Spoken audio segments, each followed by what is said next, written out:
So I set myself the task of asking a few questions here.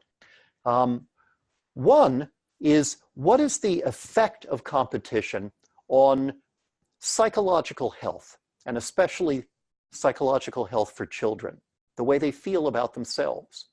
Two, what's the effect of competition on how people deal with one another and regard one another? And three, what's the effect on achievement or productivity? Now, I want to deal with each of those in turn, and then talk about briefly some of the implications here. And then I will have the opportunity to respond to your questions or objections to this. So, first question. Let's think about this psychologically speaking. In order to understand the psychological effects of competition, we should first ask the question, why do some people compete even when they don't have to?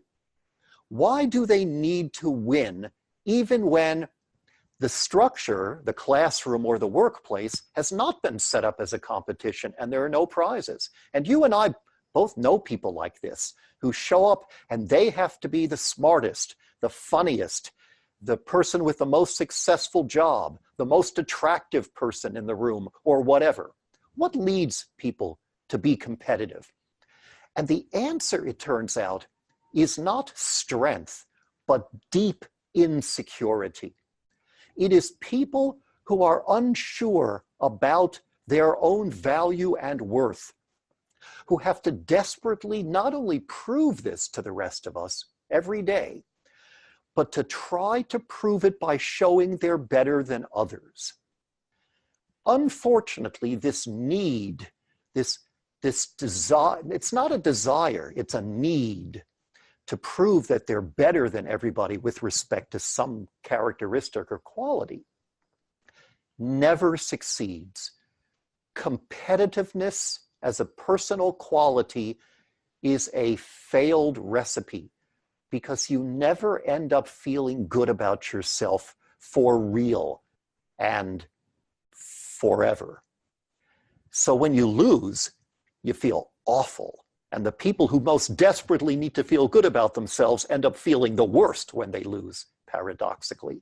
But even when you win, even you get a trophy, even when everybody acknowledges you are the best of this group, it doesn't last long. You come down off that high pretty quickly and have to prove yourself as better in even more challenging or public or larger arenas. It's very much like building up a tolerance to a drug.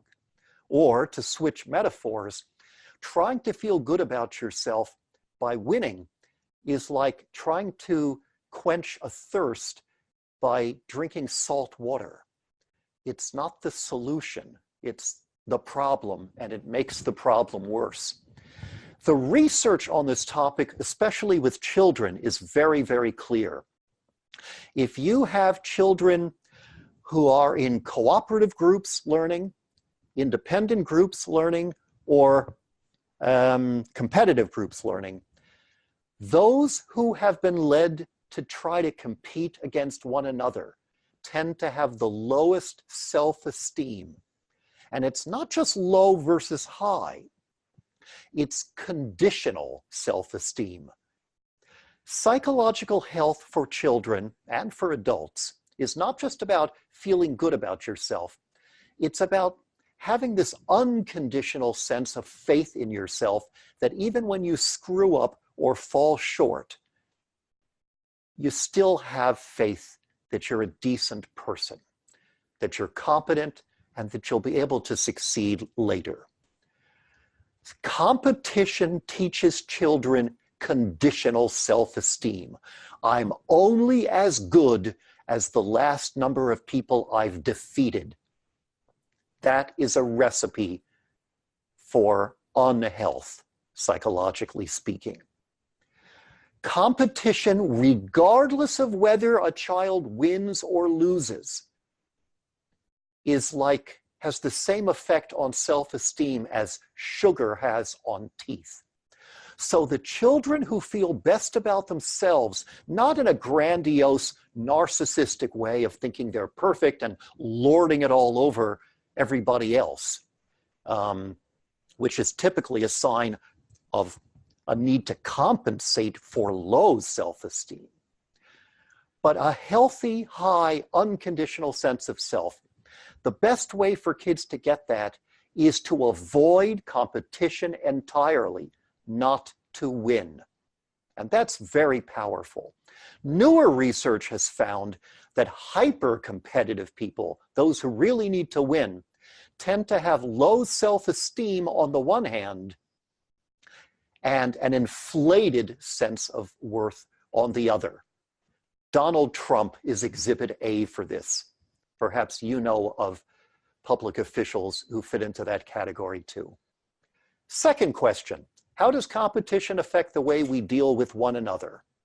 Well, there's a lot of research, again, a lot of it with children, that finds that if you compare kids who have been put in competitive situations with those who have not been put in competitive situations, the effect of competition is first to lower people's trust in other people in general.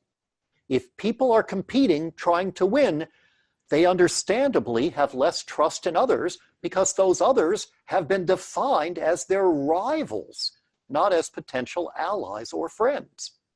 Competition also makes people more self-centered, less likely to help those in need, less able or willing to do what psychologists call perspective taking, which means trying to imagine the way the world looks from someone else's point of view. People are also less effective as communicators when they compete. In fact, some research has even found that children and adults who are in competitive situations develop something they had to come up with a new word for, counter empathy, which means they tend to feel happy when another person looks like he or she is failing, and to feel depressed when somebody else succeeds, even if that other person is not an adversary in a contest at the moment. The effect of competition transfers so that competitive people are less empathic, indeed counter-empathic. One fascinating study found that children are less generous and caring even if they weren't in competitive situations themselves, but were raised by a parent who is competitive. Just being around someone who needs to win is enough to make them a less honorable, generous, caring human being. It's like secondhand smoke. Your own lungs can be adversely affected and become diseased just from breathing in someone else's cigarette smoke. In short, competition teaches children that other people are to be viewed as obstacles to their own success, which is a truly toxic and unnecessary message. It's one that's kind of rational in a competition, but is bad for everyone concerned. Even the winners have an attitude toward others that is both sad and antisocial and unproductive.